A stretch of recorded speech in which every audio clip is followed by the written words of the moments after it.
Nicaragua has cancelled a canal project that was to be sponsored by China. About a decade ago, the two nations called the project groundbreaking. The plan was elaborate. The canal was going to be close to 300 km long and was going to link Nicaragua's Atlantic and Pacific coasts. Imagine standing in a remote valley in southern China, watching massive cranes rip through ancient hillsides, reshaping the land into something unimaginable just a few years ago. Beneath the roar of engines and grinding stone, something historic is being reborn. China's first major canal project in over 1,000 years. The Pinglu Canal isn't just a waterway, it's a game changer. Stretching 134 kilometers from the Shijin Reservoir to the Beibu Gulf, this colossal artificial canal was engineered to move over 95 million tons of cargo annually, slashing shipping times from weeks to mere days. It cuts more than 500 kilometers off traditional shipping routes and gives landlocked factories in Guizhou, Sichuan, and Yunnan a direct shot to the global market. Massive vessels will glide through locks powered by artificial intelligence, overseen by fully automated systems. But this isn't just a feat of engineering. It's a shift in logistics power. The canal links into China's new Western Land Sea corridor, deepening trade with Southeast Asia while reducing reliance on congested eastern ports. It's smart, strategic, and environmentally lean. As one official said, we're not just building a canal, we're building the future of inland logistics. And that future may be arriving faster than anyone expected. The bulldozers in the valley. Heavy machines claw at rolling hills in southern China, cranes, excavators, and earth movers splitting terrain with deafening precision. This is the Pinglu Canal, 134 kilometers of engineered waterway linking Shijin Reservoir on the Yu River to Qinzhou Port on the Beibu Gulf. It's not a minor irrigation ditch. It's the first major canal China has built in over a millennium. Since the Grand Canal, national ambition takes shape here in concrete, rock, and steel. The bulldozers in the valley are part of something far bigger. China's answer to inland transport bottlenecks. Ever since roads and rails took priority, waterways were neglected. But logistical gridlock and rising transport costs have forced a rethink. The Pinglu Canal is a bridge between old and new, echoing dynastic canal building while solving modern trade problems. The scale is staggering, over 339 million cubic meters of earth removed, enough to fill more than 5,000 Olympic pools. Nearly 90% of that volume is now excavated, and main-lock concrete is 69% finished. This valley transformation is both literal and symbolic. Inland China, once starved of sea access, will soon pour goods directly to the Gulf of Tonkin. It's a national message in motion. They're saying, we're building our own routes, not just following old ones, notes a Carnegie Endowment analyst. The spectacle of heavy machinery chipping through mountains isn't just engineering, it's a statement. China is reclaiming its waterways, reviving inland connectivity, and building infrastructure that matches its geopolitical aspirations. After modernizing through heavy industry and routing canals, the next step is to understand how history shaped this moment. Ancient waterways once helped dynasties rise. Now China is digging deep to bring their power back, but this time for trade, not emperors. From ancient glory to modern revival. China's Grand Canal, at over 1,700 kilometers long, was the backbone of dynastic unity, transporting grain, connecting capitals, and binding regions for centuries. It helped early China flourish, knitting economies and cultures into one empire. But as railroads and highways came to dominate 20th century logistics, inland canals faded into history. Pinglu Canal's emergence marks a dramatic return to that legacy, but with a twist. Rather than serving central power, it's aimed at empowering inland provinces, Guangxi, Yunnan, Guizhou, and connecting them to coastal ports and global markets. Ships up to 5,000 tons will navigate its locks, twice the draft of standard medium-sized vessels. China's massive new canal is strategic, not nostalgic, notes One Trade magazine. It will shorten shipping routes by 560 kilometers, slashing transport time from over 30 days by land to 7 to 10 days by water. That's not just speed, it's a shift in logistics philosophy. Inland goods moving fast to global markets without coastal bottlenecks. Essentially, Pinglu doesn't just revisit old methods, it modernizes them. The canal is integrated with rail and road to form a true multimodal hub, reviving inland waterways to complement, not replace, modern networks. Its ancient heritage meeting cutting-edge efficiency, a hybrid logistics model of past and future. Building canals is one thing, making them work efficiently is another. What turns this 134 kilometers cut into a real trade artery are its engineering systems. Locks, automation, and high-tech must all work seamlessly. That's what comes next. Linking factories to ports. China's interior lies treasure-rich, yet trapped. Pile-rich provinces like Guizhou, Yunnan, and Sichuan are booming with steel, cement, and factories. But landlocked pathways and mountain roads slow economies and jack up costs. A single ton of coal might take weeks and more than double the shipping bill. Pinglu changes that. By offering a direct sea outlet via the Beibu Gulf, it slashes 560 kilometers from traditional routes. What once cost and time discouraged trade now becomes viable with 7 10-day ocean-bound journeys.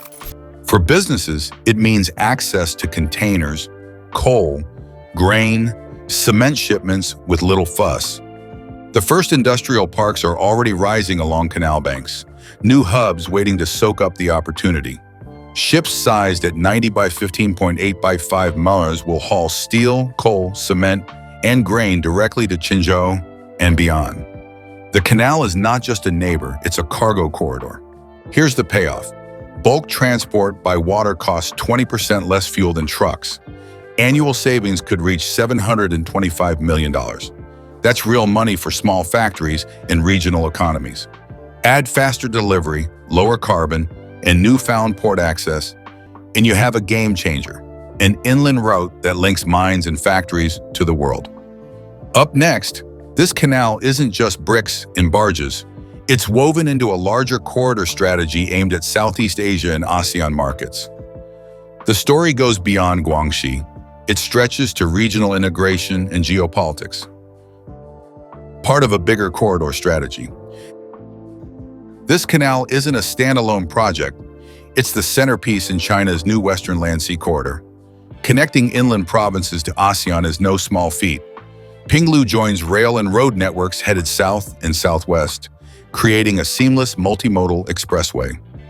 As Carnegie analysts note, it deepens China-ASEAN relations and redirects trade flows. The result? Goods from Chongqing to Guizhou will sail through Guangxi ports, faster, cheaper, and with minimal coastal reliance. Singaporean and Malaysian firms are already weighing investments in Qinzhou industrial parks. Anticipating this new gateway, Thai agricultural exporters are also eyeing low-cost transit to China's interior. By linking Southwest China with Southeast Asia, the corridor reverses centuries-old isolation. Remote provinces will no longer struggle through bad roads. With this new route, they'll access global markets. It's a strategic shift from coastal dependency to inland empowerment, a powerful strategic bridge aimed at regional integration. And it's happening now. As the canal construction approaches its halfway mark, logistical planners are already mapping out rail offloads, road feeders, and port expansions, all synchronizing to maximize impact once water starts moving. Connecting provinces and nations is one thing. Making the canal work takes engineering brilliance. The next chapter unpacks how China tackled 65 meters of elevation change, built megalocks, and inserted 40 kilometers of rock-cut tunnels. Only then does the Pinglu Canal become a world-class logistics artery. Engineering feat, locks and earthworks. Pinglu's most awe-inspiring feature is its trio of megalocks, built to lift vessels 65 meters from mountain reservoir to sea. Among them stands the largest water-saving lock of its kind, featuring multi-stage chambers that reuse 63% of water, a massive efficiency leap compared to traditional locks. The numbers are staggering. Over 339 million cubic meters of earth removed, enough to fill 5,000 Olympic pools. 90 bridges crisscross the canal, and deep tunnels carved through rocky ridges. Thousands of workers and machines are on site daily, forging through mountains to create this linear water world. Building the world's largest lock inland, that's not just construction, it's ambition, a CGTN reporter noted. Each lock complex spans 185,000 square meters and involves 3.5 million cubic meters of concrete. Gravity, water pressure, and engineering precision all converge here in grand scale. What it means on the ground: reliable, high-capacity water transit, minimal water loss, and operational resilience even in drought. It's impressive, but it's also necessary. Without it, this canal would never connect mountain towns to ocean ships. With it, the inland heartland gains maritime veins. Megalocks make the canal possible, but modern trade demands modern brains. The canal's high-tech systems, AI navigation, digital dredging, smart shipping, are the unseen engine. Next, we explore how Pinglu transforms from steel to smart. Smart Canal. Pinglu isn't just a big ditch, it's a smart corridor. Sensors along the route to track water levels, lock operations, vessel traffic, and even sediment buildup. On-site control centers in Nanning oversee real-time data, adjusting flow and dredging schedules without manual input. AI systems schedule autonomous vessels, optimize lock usage, and reduce idle time. Freight operators can log in and see when their cargo should pass through, which lock, which tug, which route.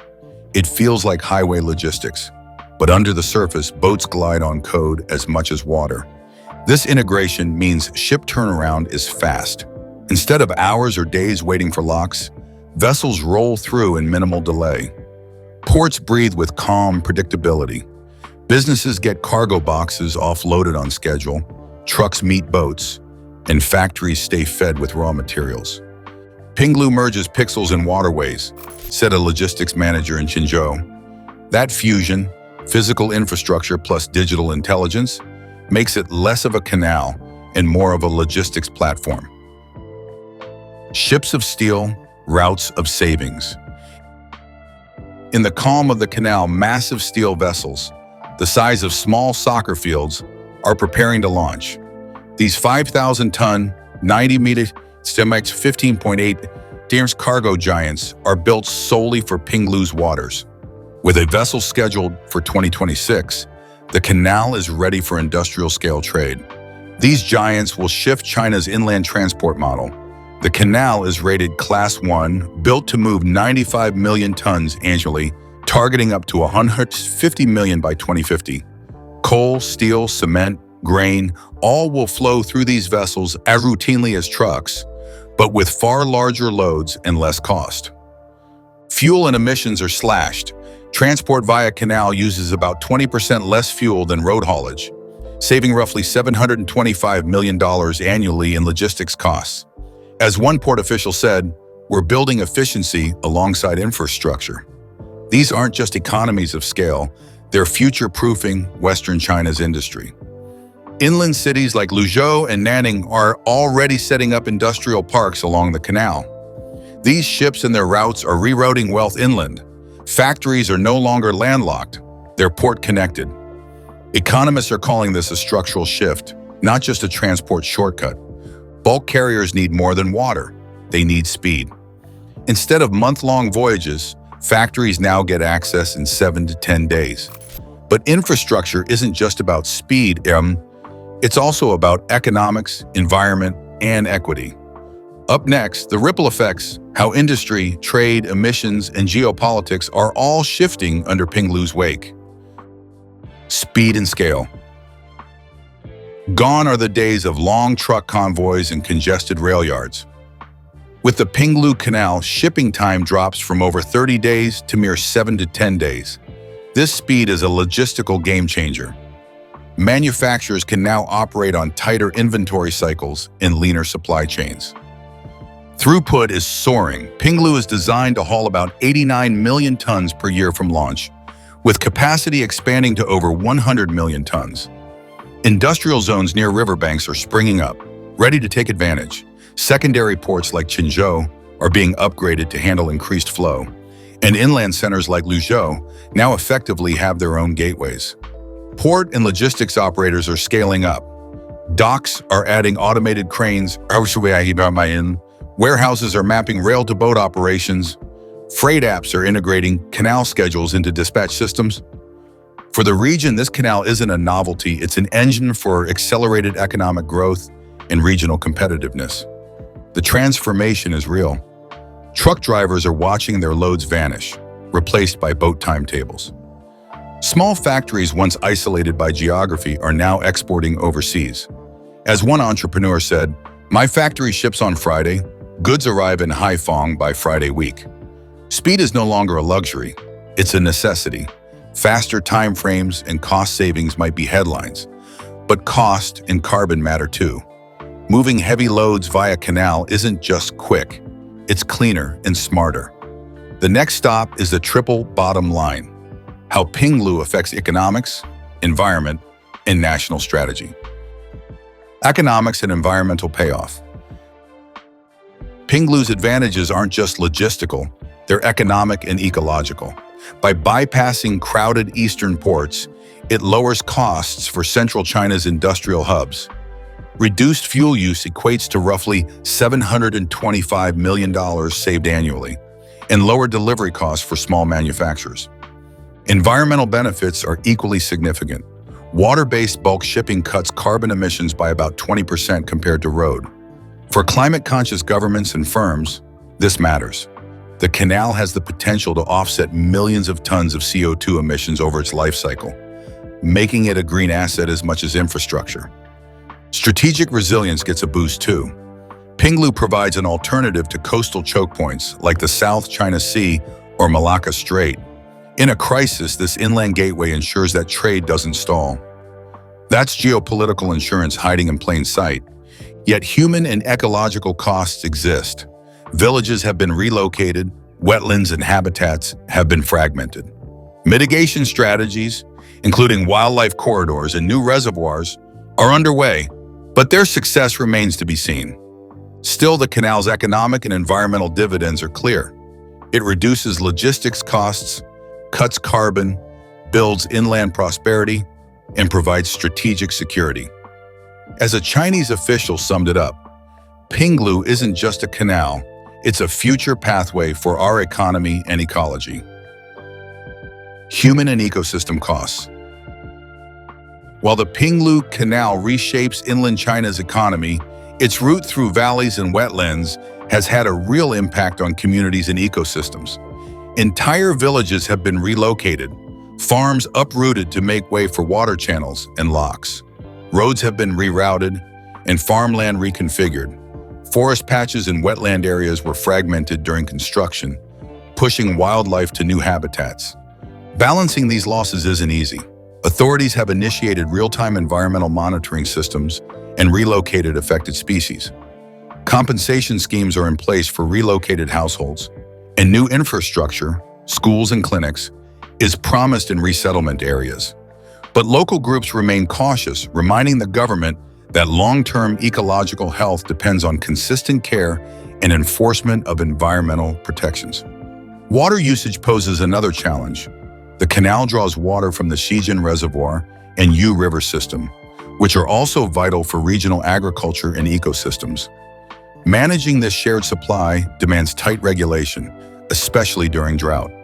As the water-saving lock system can recycle 63% of water, officials stress the need to keep flows balanced. Yet experts warn that oversight can slip, especially when communities are spread across remote regions. This canal may be a marvel of engineering, said one wetland conservationist, but ecology is rarely forgiving.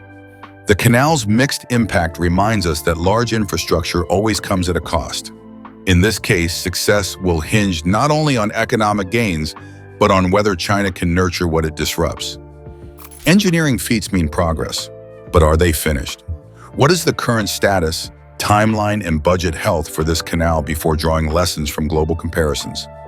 The next chapter uncovers where the Pinglu project stands today. Where it stands now. As of April 2025, China has spent about $51 billion, $7.1 billion, roughly 71% of the total $72 billion budget. Earthworks are nearly done, with 88% of excavations complete and 69% of the main lock structures poured into concrete. On-site, about 20,000 workers supported by over 4,800 machines labored daily, forming a powerful engine of infrastructure output. Halfway through 2024, the canal hit a symbolic halfway milestone, visible along cliffs and through valleys. Officials announced first trial operations targeted for late 2026, with full capacity scheduled by 2035. That timeline roughly aligns with regional port expansions, giving industrial areas time to prepare and align with canal shipping. Despite the scale, the budget remains on track. No major overruns have yet emerged, and the workforce is set to grow, with logistics firms, lock operators, and environmental teams preparing for ramp-up. But real pressure begins after the concrete cures. Maintaining water levels, safeguarding wildlife, and ensuring smooth vessel traffic will test the canal's resilience. For now, Pinglu is a moving front in China's industrial transformation. Progress is visible, ambition is clear, but maintaining the pace and bridging the gap between build and operation will define its legacy. With the facts on hand, we can ask, how does Pinglu compare to global canal benchmarks like Panama or Suez? What makes it unique? The final section positions Pinglu within the broader story of global waterways. Comparison. Pinglu Canal is nothing like the Panama or Suez. It isn't a shortcut between oceans. Instead, it's an inland artery powering domestic logistics. The Panama Canal cuts Atlantic-Pacific shipping times. Suez links Europe and Asia. Pinglu links mountain industries to the sea, realigning internal flows, not global shortcuts. But strategically, its impact is similar. All three canals consolidate trade routes and shape geopolitics. Just as Panama gives the U.S. strategic naval reach and Suez underpins global commerce, Pinglu enhances China's Western economic spring and opens redundancy against coastal choke points. It strengthens national resilience without relying on sea lanes that rival powers or piracy can threaten. But where Panama and Suez paid heavy ecological prices and sparked global turf wars, Pinglu is framed as homegrown, financed, built, and operated within China. The risks are mostly internal: working communities, ecosystems, and national budgets, rather than raising global red flags. It's a blueprint for other nations seeking inland logistics solutions without triggering international conflict. Pinglu's size, function, and approach are distinct, but in spirit, it stands alongside history's great canals as a domestic linchpin built on national strategy, sovereignty, and scale. The ripple effect and final verdict. The Pinglu Canal is bigger than just 134 kilometers of water. It strengthens Western China's supply chains, makes inland manufacturing globally competitive, and aligns ports, rail, and road into a new economic corridor. Exports of coal, grain, and steel become feasible for small towns and remote factories. It's an environmental compromise, reducing fuel use and carbon emissions by up to 20%, but requiring ecological balancing and oversight. Socially, displaced villages have been compensated but still watch closely as promised infrastructure is delivered. Every relocated family is part of the evaluation. Can development equal fairness? Strategically, the canal reshapes regional geography. With ASEAN's markets opening to inland China, this waterway is a bridge in more ways than one. It's an eco-logistics corridor, a source of national pride, and a testing ground for China's next generation of infrastructure: smart, sustainable, sovereign. So, is Pinglu a one-off or a prototype? When we look at China's vision, ambition, and execution, it feels like both, a standalone achievement and a testbed for inland corridors the world could one day mirror. Whether this becomes a legend or a blueprint depends not just on concrete performance, but on long-term balance between growth, nature, and people. The debate is just beginning, and the world is watching. As the concrete cures and the locks take shape, the Pinglu Canal signals more than just another transport project. It's a message that China is no longer bound by the limits of geography. Through innovation, scale, and unshakable ambition, the country has turned its mountainous, landlocked interior into an engine for global trade. For factories once cut off from the coast, this canal is liberation. For logistics companies, it's optimization. And for the environment, it's a chance to move heavy cargo with lower carbon footprints. Yet the stakes are high. Villages have been moved, forests cleared, and rivers redirected. The challenge now is ensuring that human and environmental concerns aren't forgotten in the rush toward industrial triumph. By 2035, the canal will run at full capacity, hundreds of ships carrying coal, grain, cement, and steel, linking Chinese heartlands with Southeast Asian ports and beyond. But this isn't just about moving goods. It's about rewriting how inland economies connect to the world, using water instead of wheels, and software instead of just manpower. So will Pinglu become the model for future infrastructure, sustainable, smart, and sovereign? Or will it be a one-off monument to ambition? One thing is certain, the global transport map just changed and the world will need to